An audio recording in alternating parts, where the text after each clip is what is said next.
Good afternoon, everyone, and welcome back to another Supercoach Insider podcast. My name is Swizz. Here we have a very special guest, Jake from Saints TV. How are you, mate?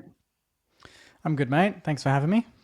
No problems at all. This is a very special episode of, well, we've been calling it Supercoach Booms and Bust, but it also applies for obviously AFL reasons because if they're failing in AFL or booming in AFL, they should be booming with their Supercoach scores.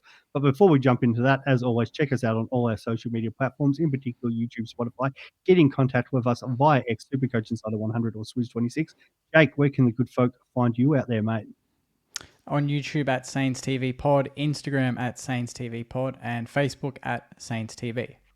Beautiful. Well, even though you are a Saints man, it could be a Saints man, but is there somebody out there in the AFL competition that you think is going to have an absolute boom season? Maybe it's somebody that people aren't talking about or been thinking about, but who you think is going to be the real breakout boom this season? Non-Saints related, or can it still be Saints? It can related? be both, mate. If you're about somebody from your Saints, 100% jump on and. Oh, I think we talked about him before, but I think Jack McCrae is going to be a boom. I think he's going to get the minutes that he deserves. He's not been out of the game a long time. He's played a lot of football. He's never really had a long-term injury, I don't believe. So he's pretty durable, which is great. And he knows how to find the football better than most midfielders in the competition, and he's highly efficient. So I think I'd be surprised if he has many games under that sort of 20 to 25 disposal per game limit, which is really exciting. And I think he's probably next to Steele now, probably our most experienced midfielder, which is exciting.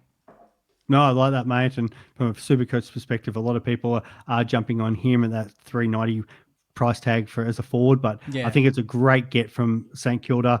Obviously they need that support around Steele in that midfield and the developing the young players that they've got in there, and Philippu, Winghagen, Owen.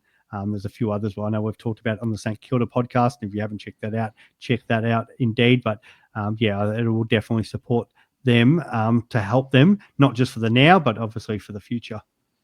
Yep. And what about the other way, mate? And I'm going to sure this is going to be probably a non-St Kilda player, but somebody who you just think is not going to get the job done this year and is going to be a bit of a bust.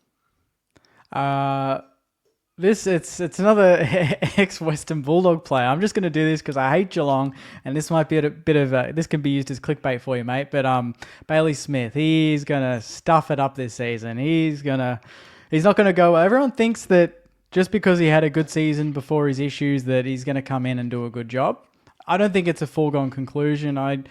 The game's changed a lot since he's last played, and he hasn't played football in a long time. So for him to come straight back in and to hit that level that he was at, I think he's going to be it's going to be a testament to him if he can do it. But obviously, I think it's going to take time. He might start slow. He might build up post-buy, but I don't think he's going to hit the ground running like people think. I think it's going to take some time for Bailey Smith to get back into the swing of things. Although he has been training for a long time off the field, but we all know it's different when you start playing that AFL speed after such a absence. Mate, it was no surprise when I had JP come on and straight away he wanted to put Nick Dacos under that bus because being a Carlton man and the Collingwood. And I always see like Coop Gretsch having a crack at like Bev and the doggies and that, and didn't realize the rivalry between St Kilda and the Dogs was so strong here. But you've managed to, the one it's that more you've Geelong. got, it's more praised. Geelong, mate. Yeah, well, maybe it's Geelong. No, I'm going with the Dogs here. Maybe it's both. It is both because you can see the passion there, and like I do agree. Like especially with Bailey Smith now, he's spent so long out of actually playing the game, and obviously been training and that, but he does have other interests outside of football with Cotton On, and that's one of the reasons why he did, well, probably one of the biggest reasons why he did choose Geelong, because Cotton On is based down there. So how much time he actually ends up focusing on his projects down there and getting that balance right. We've said it about those players in the St Kilda podcast, that are they're last to leave, putting those extras in, that extra 5, 10, 15% can mean that even 1% can mean so much in this game because it's so brutal. He only has to sort of take his eye off the ball and concentrate on a new line of clothes coming out or something, takes away his focus. And, it doesn't take much to just slip behind the pack. Yeah, we've got to assume that I mean, his style of football, is it going to be the same? Is it going to be the football that Geelong need? Do they need him to adapt? Does he need to adapt for the team? So there's a lot, to me, there's still a lot of question marks. He's obviously a very good player, and I know myself included, a lot of Saints fans would have been happy for him to nominate St Kilda, but that was never going to happen. He was always going to go to Geelong. But is it the case of just he wants to go to Geelong and they're the only club that were willing to make it happen, and he's there? And that doesn't guarantee that it's going to work out. I mean, it may work out, but I just don't think we can expect him to be that A-grade midfielder from day dot. I think he's going to have to work for it because they got Max Holmes. They've built their own midfield in a different way, a more unorthodox way. They obviously, Paddy Dangerfield's still going to get a lot of minutes there, but they've got some players coming through there that I guess we've underrated a little bit from the outside, but internally I know Geelong fans believe they've got a good bunch of players coming through, and Bailey Smith could be that, but I'm still got a question mark on him.